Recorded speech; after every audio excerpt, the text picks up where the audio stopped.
டாமினோஸில் புதுசாக ஒரு பீட்சா வந்து லான்ச் ஆகிருக்கு. அது என்ன வால்கேனோ பீட்சா. ஸோ அதை தான் நம்ம ஆர்டர் போட்டிருக்கோம். சரி, லக்கி பார்த்தீங்களா எவ்வளோ ஆர்வமாக இருக்கா என்னை விட.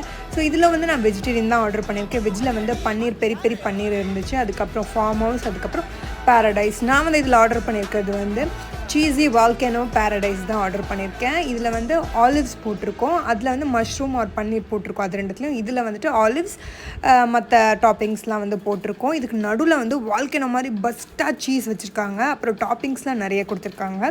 ஸோ அது மேலே நம்ம டாப்பிங்ஸ் அழகாக பரபரன்னு தூவ விட்டுட்டு அதுக்கப்புறம் நம்ம சாப்பிட்லாம்.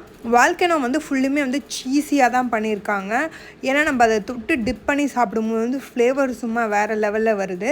நீங்கள் ஒரு சீஸ் லவராக இருந்தீங்கன்னா கண்டிப்பாக இந்த சீஸி வால்கேனோ பீட்சா உங்களுக்கு பிடிக்கும். ஏன்னா நானும் ஒரு சீஸ் லவர், எனக்கு ரொம்ப பிடிச்சிருந்தது. ப்ரைஸ் ரேஞ்செலாம் பார்த்தீங்கன்னா அஃபோர்டபுள் ரேஞ்ச் தான். ஸ்டார்டிங் வந்து 300லேருந்து ஸ்டார்ட் ஆகுது பீட்சா ரேட்டு. நான்வெஜ்னால் அது வேறு ரேட்டு, வெஜ் வந்து 300லேருந்து